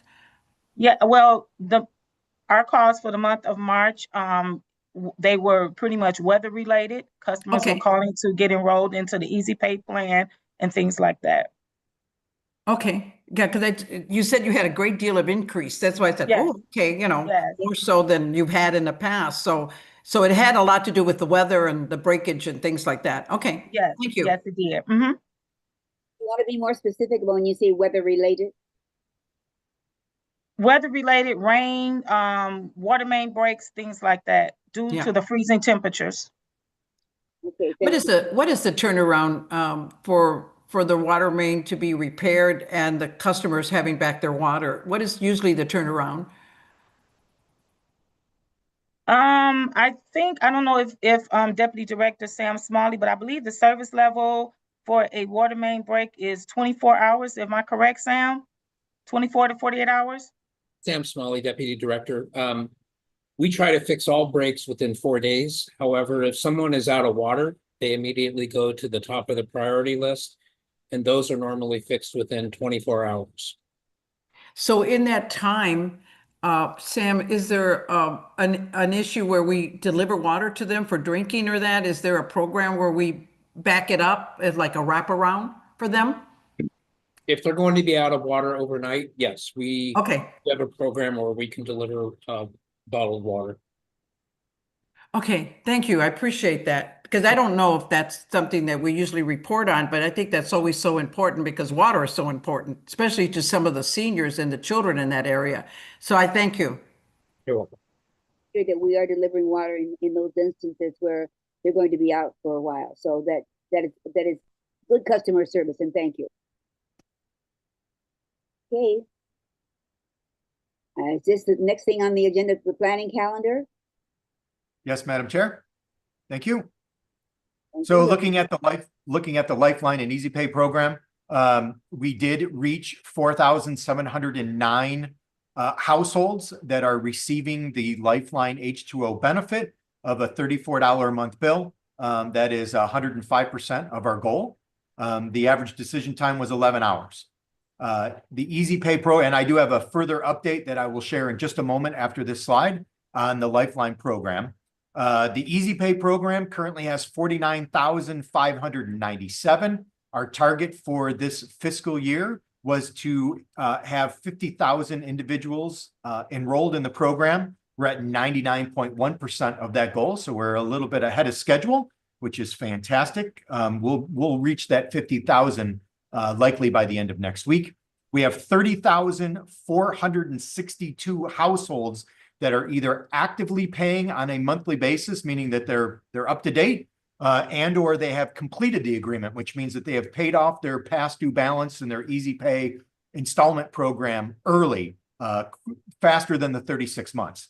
And so that's a 61% success rate. We've collected $21.6 million in Easy Pay installments, and overall between the installment plan and the regular monthly bill, the total collections are $98.8 million, so nearly $100 million in total since we started the program in August of 2024. So coming up on our 2-year. So the program status as far as Lifeline is concerned, as you heard Mr. Williams announce just a few minutes ago, that the program is currently closed. We have reached capacity. Our budgeted capacity when we first started the program was 4,500 individuals into the program. And again, like I said, we put a little over 4,700 into it. Lifeline, there's no more applications being accepted at this time. And we do have, the site is still up for those individuals that would like to leave their contact information with us. As things change, or if something does change, new funding comes along, or as the program, a new program year starts, we'll already have individuals in the system. We'll already have all their reference material. So it's like just name, telephone number, and email address. So we are capturing that information. As Mr. Williams asked for, it's already been done. Any questions about Lifeline or H2O, Madam Chair, or commissioners? Commissioners, do you have any questions regarding either of the programs or anything about customer service, really? I would just like to say Mr. Phillips, that I have heard directly from some customers who've been extremely pleased with the relationship they've had, either restoring service or keeping their service from being interrupted. So I want to commend you and the customer service department for the kind of outreach you do for our customers and the help you give them daily. I think it's commendable. Thank you, Madam Chair. You're welcome. Is there And any? that concludes the customer service presentation, Madam Chair. All right, I'm looking for the agenda.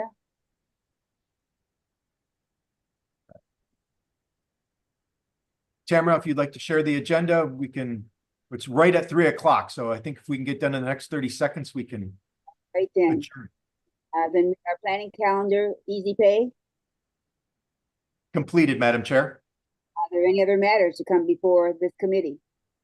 Then our next meeting is May 6th. The chair would entertain a motion for adjournment. Would anyone like to move adjournment of this committee meeting?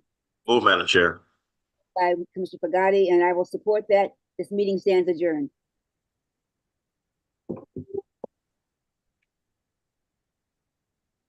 Good afternoon. It is now 3 p.m. and we will call to order the Human Resources and Organizational Development Committee. Madam Secretary, can we have a roll call, please? Chairperson Davis, Present. Commissioner Blackman. Commissioner Blackman, You can't hear me? I can now. Okay. Commissioner Garcia. Present. Mr. Chair, we have a quorum. Thank you very much. Is there a motion to approve today's agenda? So moved, Mr. Chair. Double. Okay, I'll take the second. Thank you. All in favor of the motion signify by the sign of aye. Aye. All opposed? That motion is carried. Chair will entertain a motion to approve the minutes of March 4, 2026. Move approval, Mr. Chair. Support. That motion's been made and properly supported. All in favor signify by the sign of aye. Aye. All opposed? That motion is carried. We will now open participation. Do we have any hands up? Mr. Chair, just give it just a second, but at this time, we do not have any hands that are raised. Okay, I'll wait to hear from you in case we do. Okay. I just know there's been seems like there's been a small delay, so I just wanted to, there's still no other hands raised at this time, Mr. Chair, so I would say that's probably it. Thank you, Mr. Phillips. We will close public participation. We do not have any communications nor unfinished business, which moves us to item 8A, Human Resources Metrics. And I believe Ms. Jones will handle that. Ms. Jones, are you available? Yes, good afternoon, Commissioner. Allow me to share my screen. Here's the thing. I mean, I'm starting with the and let me know when the full presentation is available. they're humans first and foremost, and they're going to be fighting some adrenaline issues too, right? I mean, they're excited about this. Can you see the screen? It's up. Yes, we have the cover page. Awesome, great. Good afternoon, Tiffany Jones, HR Director for DWSD. It's my privilege to present the metrics of March 2026. So this slide demonstrates our demographics of our employees. We are currently at 672, and the slide shows our demographics, a breakdown of our demographics across the division, across the department. Take us through what their day has looked like. The next slide represents Detroit versus non-Detroiters and our new hires. So currently we have 364 Detroit residents. We have 308 non-Detroit residents. And last month we hired 6 new employees, 3 of which were Detroiters. So that places us still around 54% of Detroit residents for our employees. From where I'm standing, and from there they arrived at the mobile launch tower. Here is a breakdown of our employees by county. Mr. Chair? Yes, Commissioner Blackman. Hearing some background noise. I don't know where it's coming from. But Yes, I hear it too. hearing just a little bit with the presentation, but we can continue. Thank you, sir. Okay, Ms. moving Jones, on. you can go ahead. Hopefully it'll Okay. take care of itself. Our next slide represents our employees that are eligible for retirement. We are still at 19% with 127 employees that are eligible for retirement.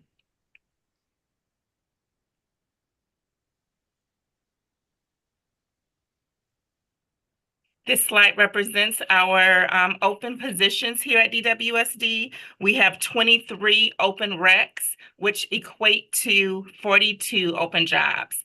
So our recruiters are actively scheduling and interviewing for the current positions that are open that are displayed before you. Question, Mr. Chair. Commissioner Garcia. Yeah, the customer service that you have 3 positions open.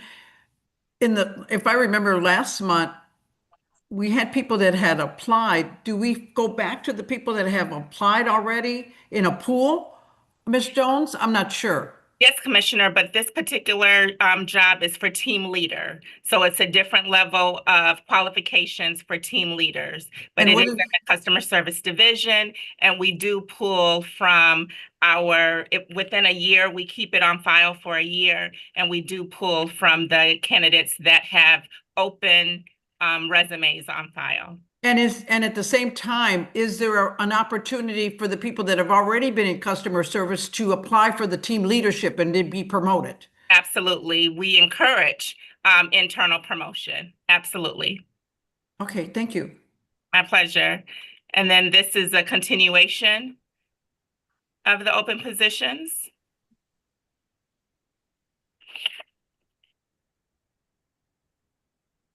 And lastly, for our planning calendar, I would like to inform the board that we are in the process of our performance management. So we give our employees 2 weeks to do a self-assessment where they evaluate themselves. So all employees across the division, across the department, in every division, they have to do a self-assessment. And that evaluation is due on April the 3rd, I believe, this Friday. And then we give the managers another 2 weeks to evaluate the employee based on their self-evaluation. So we like to have a dialogue, a communication between employee and manager before submitting their final evaluation. So we are in the process of doing that. And it's always a busy time here in HR when we're in the middle of our performance management. So we're right at the beginning of our employee self-assessments. Question, Mr. Chair. Commissioner Garcia. Yes, so the evaluation is self-evaluation as they do it. It's self-evaluation, but then ultimately your management reviews everything, right? Absolutely, yes. Okay. That's the next 2 weeks. They will review, they will input their feedback, and then they are required to have a meeting with their employee to talk about their evaluation and the self-evaluation. And then they both sign off on the final evaluation. And as you move forward with the evaluation, Ms. Jones, is there a grade level that they're given 1 through 5 or 1 through 10? And depending on what they are, do they get a pay increase? Is this, a part of the HR process? Yes, you're absolutely right. They are graded, they are scored between a 1 and a 5. A 1 and a 5, okay. Yes. If you recall, a couple of months ago, anyone that would have received a 1 or a 2, we give them a mid review. So we give them the opportunity to raise their score to at least a 3, because in order to receive any kind of merit increase, you have to have a 3 or above. So yes, employees are graded, I'm sorry. Okay, so you give them less than a 3, they have 3 months to improve that grade level, that grade point. Is that what we're talking about? That's correct. We do it mid-year if they would receive a 1 or a 2 to allow them time to get up to a 3 to achieve a merit. Okay, thank you. I appreciate that. You're welcome. Our calendar is up to date, and that concludes my report. Mr. Chair, if there are any other questions, I'll be happy to answer. All right, colleagues, are there any other questions? Here, I don't have a question, just a comment. I was able to visit the center where many of the people who are looking for jobs in our industry get their training, and it was very enlightening to see the process and the number of young people who are entering and graduating from that program, hoping to be able to receive employment with us. So I'm glad to see we have that relationship with them. Thank you, Commissioner. All right, Ms. Jones, excellent report as always. Thank you very kindly. Are there any other matters, commissioners? If not, that will take us to our next meeting is May 6th. Chair will entertain a motion for adjournment. Mr. Chair. Support. All right, motion's been made, signified by the sign of aye. All who are in favor of that? Aye. All opposed? We are adjourned. Thank you. Okay, 5 down and 1 to go. We have a few minutes.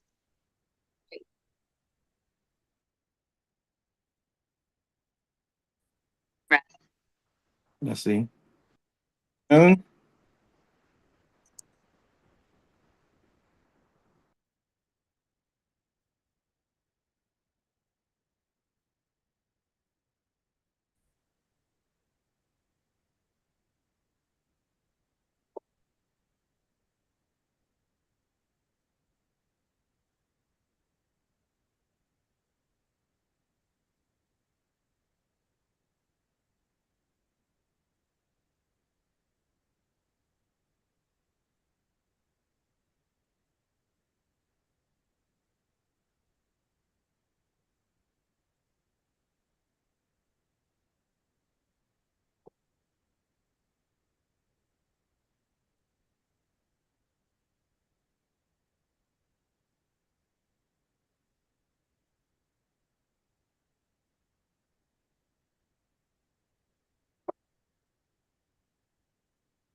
Okay. The Detroit Board of Water Commissioners Legal and Government Affairs Committee meeting will now come to order. Would you please call the roll? Chairperson Kinlock, Present. Commissioner Blackman, Present. Commissioner Einhauser. I am present. Mr. Chair, we do have a quorum. Thank you. The next item on the agenda is the approval of the agenda. Motion is in order. Approval, Mr. Chair. It's been moved. Is there support? Support, Mr. Chair. Moved and supported. All those in favor signify by saying aye. Aye. Aye. Those opposed, this item stands approved. The next item on the agenda is approval of the previous meeting minutes from March 4th. A motion is in order. I move we approve the minutes as presented. Support. It's been moved and supported. All those in favor signify by saying aye. Aye. Those opposed, this item stands approved. The next item on the agenda is public participation. The public participation instructions have been read at previous committee meetings, and so that is protocol has been established. At this time, I would like to ask, is there anyone present who would like to address this committee? Anyone present? Mr. Chair, we do have one hand that's raised at this time. That's Mr. Miko Williams. Mr. Williams, you'll be able to unmute yourself in just a second here.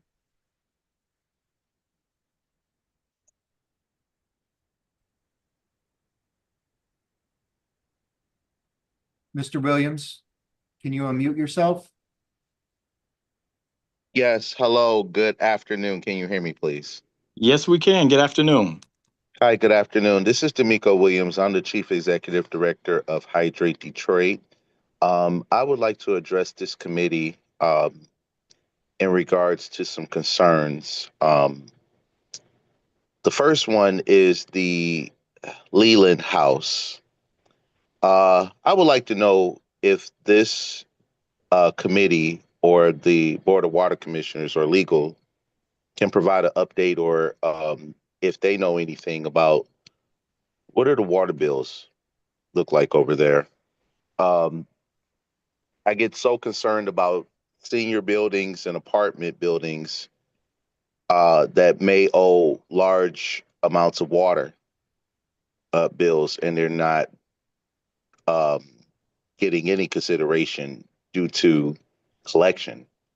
I would hope that there were some policies aimed at, I know Hydrate Detroit has submitted suggestions a few years ago to prevent shutoff of apartment buildings, senior buildings, and commercial apartment buildings.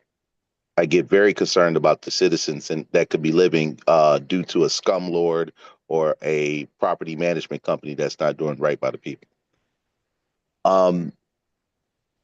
Another thing about water shutoffs, I understand that the department is collecting, and I understand that this time, there has to be a way that we have to reach people, through door hangers, knockers, and phone calls and text messages and all of these things.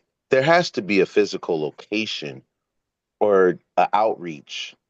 I have proposed that there should be a customer assistance day or customer service day with the Water and Sewage Department for people to come down and talk with a specialist or customer service representatives to have their water situations. And right now, or May 1st, could be a perfect time. Okay. And meaning, like right now,